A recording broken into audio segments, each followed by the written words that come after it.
नमस्कार साथियों, मैं डॉक्टर सुशील दुबे। बहुत से साथियों की रिक्वेस्ट मिली थी कि हम कब्ज़ यानी कॉन्स्टिपेशन के बारे में चर्चा करें। तो सबसे पहले हम ये जानते हैं कि कब्ज़ आखिर होता क्या है। एक आम इंसान जो नॉर्मल जीवन जी रहा हो, वो जब भोजन करता है तो उसके 24 घंटे बाद या 48 घंटे बाद वो मल का त्याग करता है।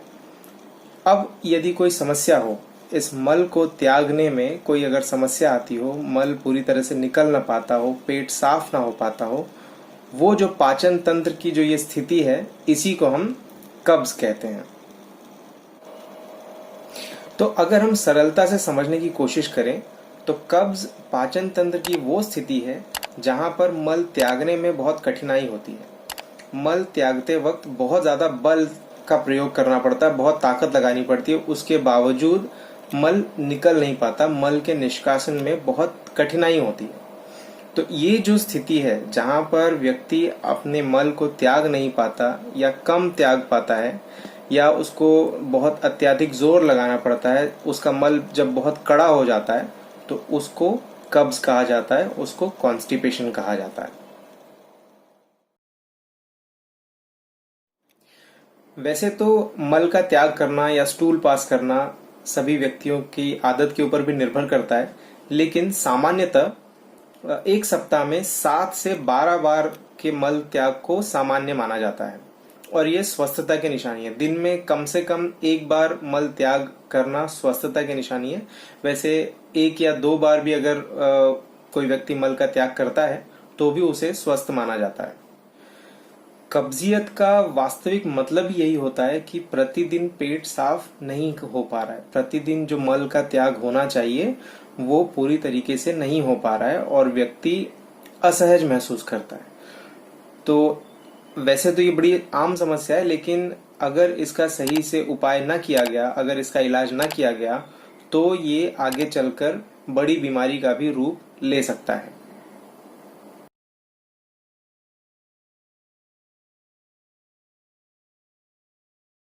तो अब ये समझने की कोशिश करते हैं कि ये कब्ज होता क्यों है। तो कब्ज होने के जो सबसे प्रमुख कारण है उसमें से एक है फाइबर्स का कम होना। अगर हमारे भोजन में फाइबर्स की कमी है तो कब्ज हमको हो सकता है। अगर हमारा थायराइड हार्मोन अगर कम मात्रा में निकल रहा है तो भी वो कब्ज पैदा कर सकता है। दूसरे जो कारण है, अगर कोई व्यक्ति बहुत ज्यादा चाय पीता है या बहुत ज्यादा कॉफी पीता है तो उसको कब्ज होने की संभावना बनी रहती है। अगर कोई बहुत कम पानी पीता है, जो दिन भर में आधा लीटर भी नहीं पी पा रहा हो या 1 लीटर भी नहीं पी पा रहा हो, तो ऐसे व्यक्तियों को जिनको प्यास बहुत कम लगती हो या जिनके शरीर को पानी कम पड़ जाता हो, ऐसे लोगों को भी कब्ज होने की संभावना होती है। ऐसे व्यक्ति जो बहुत ज्यादा उपवास रखते हैं, बहुत ज्यादा व्रत रखते हैं, या ऐसे व्यक्ति जो बहुत कम भोजन करते हैं, जो भोजन को स्किप करते हैं, जिनका भोजन करने का कोई एक फिक्स टाइम नहीं होता, ऐसे व्यक्तियों को भी कब्ज की शिकायत बन जाती है। यदि अगर बड़ी आंत में या छोटी आंत में कहीं घाव हो गया हो, जैसा कि इन्फ्लेमेटरी बाउल डिजीजेस में होता है, तो ऐसे व्यक्तियों को भी कब्ज होने की संभावना होती है। इरिटेबल बाउल सिंड्रोम ये एक डिजीज होता है, इसकी वजह से भी कब्ज होने की संभावना बन जाती है। इसके साथ साथ अगर आप बहुत ज़्यादा चिंता करते हैं, अगर आप बहुत ज़्यादा सोचते हैं, अगर आप बहुत ज़्यादा दुख में हैं, अगर आप बहुत ज़्यादा गुस्से में हैं, अगर आपके मन में कोई इमोशनल इम्बैलेंस चल रहा है, आप बहुत ज़्यादा स्ट्रेस में हैं, तो भी कब्ज हो सकता है। लिवर अगर आपका सही से काम ना कर रहा हो तो भी तो भी कब्ज होने की संभावना बढ़ जाती है। यदि आपको डायबिटीज़ है या अगर आप कोई दवाइयाँ खा रहे हैं तो उसकी वजह से भी कब्ज होने की संभावना बढ़ जाती है। अगर आप रात को नींद पूरी नहीं लेते हैं, अगर आप सोते नहीं हैं सही टाइम पर, अगर आप देर से सोकर देर से उठते हैं, अगर ये भी आपका अगर रूटीन होगा तो भी कब्ज की संभावना होती है, तो भी कब्ज ज़्यादा बनता है ऐसे व्यक्तियों में।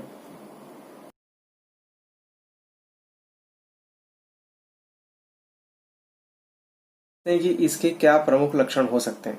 तो प्रमुख लक्षण में सबसे पहला तो यही है कि जिनको कब्ज होता है उनका मल बहुत कड़ा हो जाता है, उनका मल त्यागने में उनको बहुत दिक्कत आती है, बहुत कठिनाई होती है। दिन भर उनको असहज महसूस होगा, पेट में गैस जमा हो जाएगी, पेट फूला फूला सा महसूस होगा, जीभ के ऊपर सफेद या किसी हरे रंग की या पीले रंग की कोटिंग हो सकती है, सांसों में बदबू आ सकती है, क्योंकि इनका पेट सही से साफ नहीं हुआ होता। तो ऐसे लोगों को भोजन करने में भी कोई रुचि नहीं होती, भूख नहीं लगती है ऐसे लोगों को।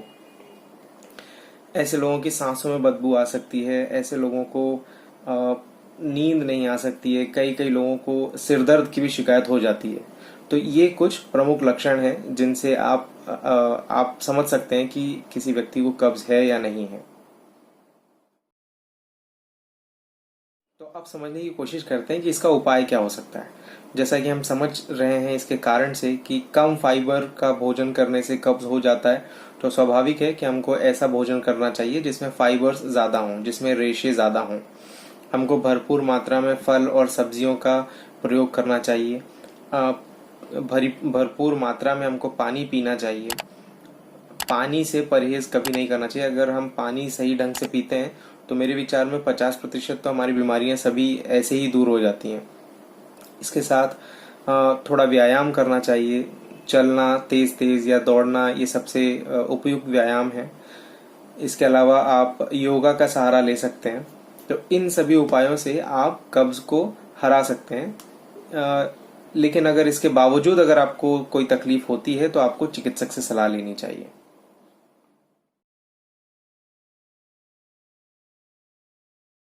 कुछ घरेलू उपाय भी हैं जिसको आप कर सकते हैं, वो मैं आपको बता देता हूँ। जैसे इसबगुल की भूसी को आप पानी के साथ या दूध के साथ सोते वक्त अगर आप लेंगे तो उससे कब्ज के चांसेस कम हो जाते हैं।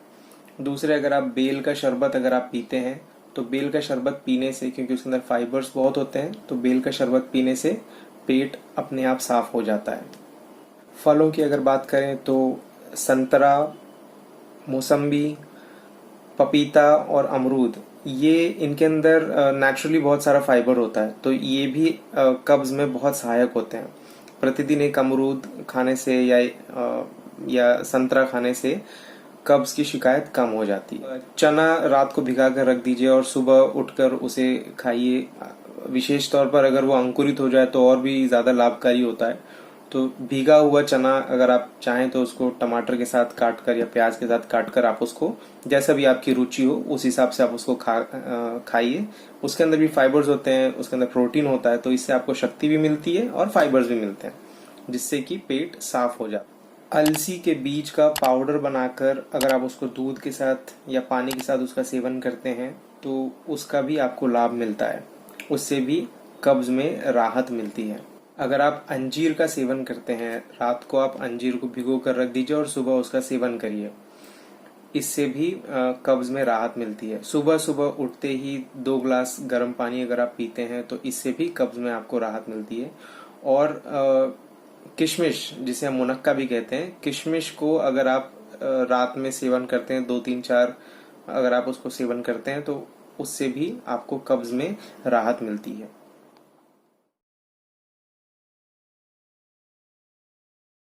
होम्योपैथिक दवाइयाँ हैं जिनके सेवन से आप इस कब्ज से छुटकारा पा सकते हैं। मैं ऐसी दवाइयों का नाम बताऊंगा आपको जो मैंने अपने निजी प्रैक्टिस में इस्तेमाल किए हैं और बहुत अच्छा उनसे लाभ मिलता है। तो इसमें जो सबसे पहली औषधि आती है वो है नक्स वोमिका। नक्स वोमिका ऐसे व्यक्तियों में सबसे ज़्यादा लाभकारी होती है जो सेडेंट्री लाइफस्टाइल वाले हों, जिनका कामकाज एक जगह बैठकर काम करना है और बहुत चिड़चिड़े स्वभाव के होते हैं। सुबह जब वो स्टूल पास करने जाते हैं तो उनको हर बार लगता है कि कुछ रह गया है और फिर दोबारा जाते हैं, जिसे हम कहते हैं कि बार बार उनको जाने का मन होता है, लेकिन हर बार जाने के बाद उनको असफलता ही लगती है, उनको मल त्याग नहीं पाते हैं और वो चिड़चिड़ाहट होता है, उनको बहुत ज़्यादा चिड़चिड़ाहट होगा। ऐसे लोग जो रात भर जाग कर काम करते हैं और उसके बाद उसकी वजह से उनको कब्ज हो जाए, साथ में एक चिड़चिड़ाहट वाला स्वभाव भी हो, तो ऐसे व्यक्तियों को नक्स वोमिका बहुत अधिक फायदा करती है। दूसरी जो औषधि है वो है ओपियम। तो ओपियम ऐसे व्यक्तियों के लिए होता है जिनका मल बहुत ज़्यादा कड़ा हो जाता है और छोटे छोटे पीसेस में एकदम पत्थर की तरह वो बाहर निकलता है। इनफैक्ट लोग ऐसा बताते हैं कि जब वो स्टूल पास करते हैं तो टन करके आवाज़ आती है कॉमोड में गिरने के बाद। तो ऐसे व्यक्तियों के लिए आप ओपियम सोच सकते हैं। तीसरी जो औषधि है वो है ब्रायोनिया। ब्रायोनिया उन व्यक्तियों में काम आती है जिनकी प्यास बहुत अधिक होती है। कड़ा मल यहाँ पर भी होता है, लेकिन इसमें छोटे छोटे पत्थरों की बजाय ऐसे बड़े बड़े पत्थरों की जैसा वो गिरता है। दूसरे ओपियम में मरीज को बिल्कुल भी आभास नहीं होता, उसको स्टूल पास करने का सेंसेशन ही नहीं आता। तो इस तरीके से आप डिफरेंशिएट कर सकते हैं ब्रायोनिया और ओपियम में। तो ये 3 दवाइयां हैं जो मैंने अपने निजी प्रैक्टिस में इस्तेमाल की हैं और इससे बहुत अधिक लाभ होते हुए मैंने देखा है मरीजों में। कब्ज के कारण अगर स्टूल बहुत हार्ड हो जाए और उसकी वजह से पेट में कोलिकी पेन होने लगे तो ऐसे मरीजों को प्लम्बम नाम की मेडिसिन बहुत ज़्यादा हेल्प करती है। दूसरी जो मेडिसिन है, कॉन्स्टिपेशन की वजह से पेट में जब बहुत ज़्यादा गैस बनने लगे और व्यक्ति बहुत ज़्यादा चिड़चिड़ाने लगे या असहनीय दर्द होने लगे, तो कैमोमिला नाम की औषधि काम करती है। औषधि है कॉस्टिकम। कॉस्टिकम का जो स्टूल होता है वो बिल्कुल बकरी की तरह होता है। बकरी का जो स्टूल होता है छोटे छोटे ऐसे गोलियों के जैसे, और उस तरीके का अगर स्टूल किसी मरीज में होता है या किसी व्यक्ति को ऐसा होता है कि वो देखने में बिल्कुल बकरी की लेंडी की तरह लगता है, तो उसको आप कॉस्टिकम दे सकते हैं। कॉस्टिकम के मरीज को लगातार ऐसे लगता है जैसे उसके रेक्टम में, उसके एनल रीजन में वहां पे स्टूल पड़ा हुआ है, पर बहुत कोशिश के बाद भी बिल्कुल बकरी की लेंडी की तरह छोटा सा निकलेगा और फिर उसको समस्या जस की तस बनी रहेगी। तो ऐसे व्यक्तियों को आप कॉस्टिकम दे सकते हैं। ये समस्या अधिकतर बुजुर्गों में देखने को मिलती है, जहाँ पैरालिसिस हो चुका हो, जहाँ लकवा मार गया हो, ऐसे लोगों में ये देखने को मिलता है। तो ये कुछ औषधियां हैं जिनका प्रयोग आप कर सकते हैं। और भी बहुत सारी औषधियां हैं, लेकिन ये प्रमुख औषधियां जिनके बारे में हमने चर्चा की और जिसको हमने अपने निजी प्रैक्टिस में इस्तेमाल किया हुआ है।